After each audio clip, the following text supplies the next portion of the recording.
नमस्कार। आज एक अहम सवाल पर बात करते हैं। क्या एक हिंदू मैरिज को कानूनी तौर पर वैलिड वैध मानने के लिए उसका रजिस्ट्रेशन होना जरूरी है? हाँ, ये सवाल अक्सर उठता है। बिल्कुल। और खासकर जब कोई कानूनी मामला सामने आता है ना। अभी हाल ही में इलाहाबाद हाईकोर्ट का एक फैसला आया है, सुनील दुबे बनाम मीनाक्षी, जिसने इस पर काफी रोशनी डाली है। जी हाँ, सुनील दुबे 2025 का मामला। और आज हम इसी पर विवाह पंजीकरण की कानूनी स्थिति क्या है, इसकी अहमियत क्या है, सबूत के तौर पर या वैधता के लिए, इस पर ही गहराई से बात करेंगे। हाँ, देखेंगे कि भाई कानून क्या कहता है, खासकर हिंदू मैरिज एक्ट के लिहाज से, और ये भी कि रजिस्ट्रेशन न हो तो क्या हो सकता है। बिल्कुल। तो हमारा फोकस रहेगा शादी का होना और उसका रजिस्टर होना, इन दोनों में कानूनी तौर पर क्या फर्क है। सही। सुनील दुबे केस में कोर्ट ने क्या कहा और बाकी जो पर्सनल लॉज हैं उनमें क्या प्रावधान है, सब देखेंगे। चलिए शुरू करते हैं। तो सबसे पहले यही केस उठाते हैं, सुनील दुबे बनाम मीनाक्षी। हाँ। ये मामला जुड़ा है एक शादी से जो 2010 में हुई थी।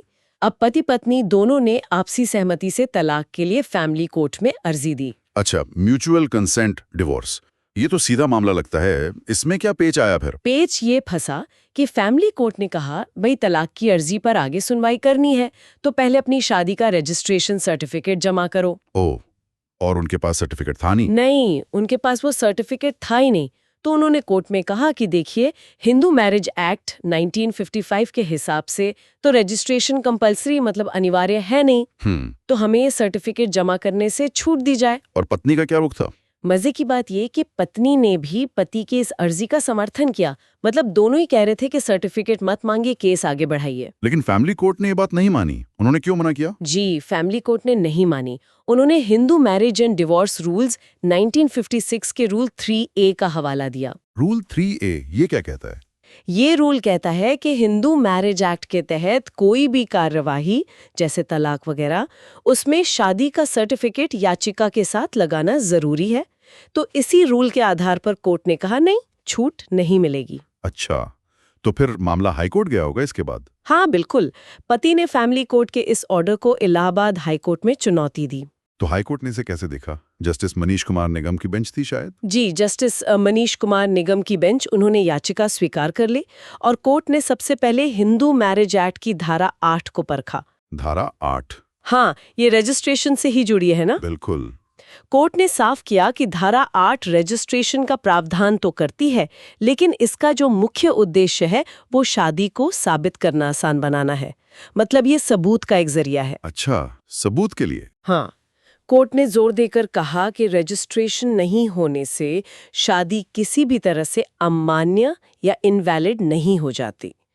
ये कोई वैलिडिटी की शर्त नहीं है, बस सबूत को सुगम बनाने का एक तरीका है। यह बहुत ही महत्वपूर्ण बात है कि रजिस्ट्रेशन सर्टिफिकेट शादी का अकेला सबूत नहीं है और न ही वैलिडिटी की गारंटी। अच्छा, तो फिर उस रूल 3A का क्या हुआ जिसका हवाला फैमिली कोर्ट दे रही थी? हाई कोर्ट ने रूल 3A को भी देखा। उन्होंने कहा कि ये रूल और सर्टिफिकेट लगाने की शर्त असल में तभी लागू होती है जब विवाह इस अधिनियम के तहत पंजीकृत किया गया हो। ओह, अगर शादी रजिस्टर ही नहीं हुई है तो ये रूल लागू ही नहीं होगा, सर्टिफिकेट मांगने का सवाल ही नहीं उठता। ये तो बिल्कुल लॉजिकल व्याख्या है। रूल उसी चीज पे लगेगा जो मौजूद हो। सही कहा। कोर्ट ने एक और बहुत अहम बात कही। उन्होंने प्रक्रियात्मक नियमों, प्रोसीजरल रूल्स और मौलिक अधिकारों, सब्सटैंटिव राइट्स के बीच के रिश्ते पर जोर दिया। वो कैसे? उन्होंने सुप्रीम कोर्ट की एक पुरानी टिप्पणी का जिक्र किया। Procedure is the handmade of justice, प्रक्रिया न्याय की दासी है। यानी प्रोसीजर न्याय दिलाने में मदद के लिए है, रुकावट डालने के लिए नहीं। बिल्कुल। किसी प्रोसीजरल टेक्निकलिटी की वजह से किसी का मौलिक अधिकार, जैसे इस केस में तलाक पाने का अधिकार, रुकना नहीं चाहिए। ये बात तो बहुत सही है। अच्छा, उत्तर प्रदेश सरकार ने भी तो 2017 में शादी के रजिस्ट्रेशन पर कुछ नियम बनाए थे, उनका वो जिक्र हुआ? हाँ, कोर्ट ने उन पर भी ध्यान दिया। UP marriage registration rules 2017। ये नियम वाकई शादी का रजिस्ट्रेशन अनिवार्य करते हैं। तो लेकिन कोर्ट ने कहा कि ये नियम 2017 में या उसके बाद होने वाली शादियों पर लागू होते हैं। सुनील दुबे का मामला तो 2010 की शादी का था। अच्छा, तो वो नियम इस केस में लागू ही नहीं होते थे? जी बिल्कुल, इसलिए वो यहाँ रेलेवेंट नहीं थे। तो इन सब तर्कों के बाद हाई कोर्ट का फाइनल फैसला क्या रहा? हाई कोर्ट ने फैमिली कोर्ट का वो आदेश रद्द कर दिया जिसमें रजिस्ट्रेशन सर्टिफिकेट मांगा गया था। ओके। और निर्देश दिया कि फैमिली कोर्ट तलाक के मामले को बिना सर्टिफिकेट मांगे ही सुने और जल्दी से जल्दी फैसला करे। कोर्ट ने ये भी कहा कि मामला 2024 से पेंडिंग है, तो हिंदू मैरिज एक्ट की धारा 21B का पालन करते हुए इसे प्राथमिकता पर निपटाया जाए। तो ये सुनील दुबे केस एक तरह से जो स्थापित कानूनी स्थिति है उसी को फिर से मजबूती देता है कि हिंदू विवाह में रजिस्ट्रेशन वैलिडिटी के लिए नहीं, सबूत के लिए है। बिल्कुल सही। चलिए अब इस मुद्दे को थोड़ा और बड़े परिप्रेक्ष्य में देखते हैं। हिंदू मैरिज एक्ट 1955 में रजिस्ट्रेशन के बारे में एग्जैक्टली क्या लिखा है? देखिए, हिंदू मैरिज एक्ट की धारा 8 ही इस बारे में है। उसका सबसेक्शन 1 कहता है कि राज्य सरकारें चाहें तो अपने राज्य में होने वाले हिंदू शादियों के रजिस्ट्रेशन के लिए नियम बना सकती हैं। यानी ये पावर स्टेट गवर्नमेंट्स को दी गई है। क्या वो इसे अनिवार्य मतलब कंपलसरी भी कर सकती हैं? हाँ, सबसेक्शन 2 यही कहता है। राज्य सरकार अगर जरूरी समझे तो किसी खास इलाके के लिए या सबके लिए रजिस्ट्रेशन को अनिवार्य घोषित कर सकती है। और कई राज्यों ने शायद किया भी है। जी हाँ, कई राज्यों ने किया है। लेकिन, और ये लेकिन बहुत अहम है, इसी धारा 8 का सबसेक्शन 5 हाँ। वो क्या कहता है? वो साफ शब्दों में कहता है कि अगर किसी राज्य ने रजिस्ट्रेशन अनिवार्य कर भी दिया है और किसी ने अपनी शादी रजिस्टर नहीं कराई, तो सिर्फ इस वजह से उसकी शादी अमान्य या इनवैलिड नहीं मानी जाएगी। अरे वाह, ये तो बहुत ही क्लियर है। मतलब राज्य नियम बना दे, पर एक्ट का मूल सिद्धांत वही है कि रजिस्ट्रेशन न होने से शादी गैरकानूनी नहीं होती। एकदम। तो फिर अगर नियम तोड़ा, मतलब अनिवार्य होते हुए भी रजिस्टर नहीं कराया, तो क्या होता है? कोई सजा वगैरह? सबसेक्शन 5 में ही लिखा है, अगर रजिस्ट्रेशन अनिवार्य है और कोई नियम का उल्लंघन करता है तो उस पर बस एक छोटा सा जुर्माना लग सकता है। कितना? जो 25 रुपए तक हो सकता है। 25 रुपए? ये तो आज के जमाने में बिल्कुल सिंबॉलिक लगता है। हाँ बिल्कुल। इससे भी यही लगता है कि कानून बनाने वालों का इरादा रजिस्ट्रेशन को वैलिडिटी से जोड़ना नहीं था। सही बात है। ये तो हुई हिंदू कानून की बात। क्या दूसरे धर्मों के पर्सनल लॉ में स्थिति ऐसी ही है या कुछ अलग है? नहीं, काफी अलग है। जैसे अगर हम मुस्लिम कानून को देखें, हाँ, तो इस्लामी कानून में निकाह को एक सिविल कॉन्ट्रैक्ट यानी एक नागरिक अनुबंध माना जाता है। अच्छा, कॉन्ट्रैक्ट? हाँ, और कॉन्ट्रैक्ट्स का दस्तावेजीकरण और रजिस्ट्रेशन तो अहम होता ही है। इसलिए मुस्लिम विवाह का रजिस्ट्रेशन आमतौर पर अनिवार्य माना जाता है। सलाह दी जाती है कि निकाह के 30 दिन के अंदर रजिस्ट्रेशन हो जाए। निकाहनामा इसका मुख्य दस्तावेज होता है। एक बहुत पुराना केस भी है, अब्दुल कादिर बनाम सलीमा।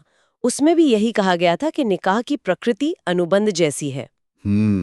यानी वहाँ कॉन्ट्रैक्ट होने की वजह से रजिस्ट्रेशन की अहमियत बढ़ जाती है। और ईसाइयों में क्या व्यवस्था है? भारतीय ईसाइयों के विवाह के लिए इंडियन क्रिश्चियन मैरिज एक्ट 1872 है। जी।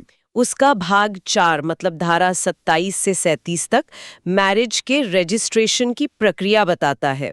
ये रजिस्ट्रेशन आमतौर पर चर्च द्वारा नियुक्त मैरिज रजिस्ट्रार या पादरी वगैरह करते हैं एक तय प्रक्रिया के अनुसार। तो वहां भी रजिस्ट्रेशन का एक सिस्टम है। तो ये तो साफ है कि अलग-अलग पर्सनल लॉज में रजिस्ट्रेशन को लेकर नजरिया और अनिवार्यता अलग-अलग है। हिंदू लॉ में ये वैलिडिटी की शर्त नहीं है, पर मुस्लिम लॉ में कॉन्ट्रैक्ट होने की वजह से ज्यादा जरूरी माना जाता है। जी। अच्छा, अब वापस हिंदू विवाह पर आते हैं। हमने ये समझ लिया कि कानूनन शादी वैलिड रहती है बिना रजिस्ट्रेशन के भी, लेकिन क्या इसके कोई प्रैक्टिकल मतलब व्यवहारिक परिणाम या मुश्किलें हो सकती हैं? क्योंकि सिर्फ कानूनी वैधता ही तो सब कुछ नहीं होती ना। आपने बिल्कुल सही पॉइंट उठाया है। कानूनी वैधता अपनी जगह है, पर प्रैक्टिकल दिक्कतें आ सकती हैं और अक्सर आती भी हैं। सबसे पहली और सीधी मुश्किल तो सबूत पेश करने में ही होती है। अच्छा। हाँ, जैसे हमने सुनील दुबे केस में भी देखा, रजिस्ट्रेशन सर्टिफिकेट शादी का एक तरह से निर्णायक सबूत माना जाता है, मतलब कंक्लूसिव प्रूफ। अगर ये सर्टिफिकेट नहीं है तो किसी भी कानूनी विवाद में, मान लीजिए तलाक, मेंटेनेंस, प्रॉपर्टी का बंटवारा, आपको शादी साबित करने के लिए दूसरे सबूत जुटाने पड़ेंगे। जैसे कि किस तरह के सबूत लगते हैं फिर? जैसे शादी की तस्वीरें दिखानी पड़ सकती हैं, शादी के कार्ड, गवाहों को बुलाना पड़ सकता है, पंडित जी, रिश्तेदार, दोस्त जिन्होंने शादी देखी हो। अब ये सब करना मुश्किल हो सकता है, खासकर अगर शादी को कई साल हो गए हों या गवाह ना मिले। हाँ, ये तो झंझट वाला काम हो सकता है। बिल्कुल। रजिस्ट्रेशन सर्टिफिकेट इन सब झंझटों से बचा लेता है। समझ गया। ये तो हुई सबूत की बात। और क्या दिक्कतें आ सकती हैं? दूसरी बड़ी दिक्कत आती है अलग अलग अधिकारों और सरकारी बेनिफिट्स को क्लेम करने में। आजकल बहुत सी जगहों पर शादी का प्रूफ मांगा जाता है। कहाँ-कहाँ? जैसे उत्तराधिकार यानी इनहेरिटेंस के मामलों में, पति या पत्नी के नाम पर प्रॉपर्टी लेनी हो या ट्रांसफर करनी हो, बैंक अकाउंट हो, इंश्योरेंस पॉलिसी हो, पीएफ हो, उसमें नॉमिनी बनाने या क्लेम करने में, कई सरकारी सोशल सिक्योरिटी स्कीम्स का फायदा लेने के लिए, पासपोर्ट में स्पाउस का नाम जुड़वाने के लिए, इन सब जगहों पर अक्सर मैरिज रजिस्ट्रेशन सर्टिफिकेट ही मांगा जाता है। अच्छा, इसके बिना आपको अपने अधिकार साबित करने में बहुत दिक्कत हो सकती है, या हो सकता है आप उन फायदों से वंचित ही रह जाएं। ये तो रोजमर्रा की जिंदगी से जुड़ी बातें हैं।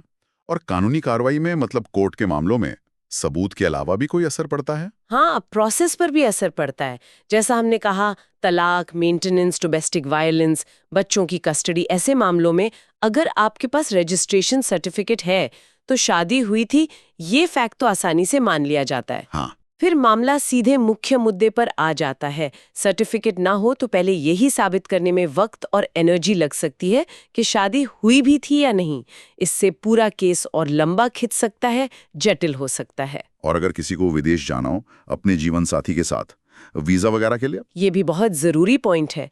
बहुत से देश स्पाउस वीजा या इमिग्रेशन के लिए मैरिज रजिस्ट्रेशन सर्टिफिकेट को एक मैंडेटरी डॉक्यूमेंट मानते हैं। हाँ, ये तो सुना है। अगर आपके पास ये नहीं है तो वीजा मिलने में प्रॉब्लम आ सकती है या एप्लीकेशन रिजेक्ट भी हो सकती है। तो कुल मिलाकर बात यह है कि भले ही हिंदू कानून शादी को बिना रजिस्ट्रेशन के अवैध न मानता हो, पर आज की जो एडमिनिस्ट्रेटिव और लीगल दुनिया है उसमें रजिस्ट्रेशन न कराने से कई प्रैक्टिकल मुश्किलें खड़ी हो सकती हैं। बिल्कुल, ये ऐसा है कि कानूनी तौर पर जरूरी न होते हुए भी व्यावहारिक तौर पर ये लगभग जरूरी सा बन गया है। आप इसे इस तरह से देख सकते हैं।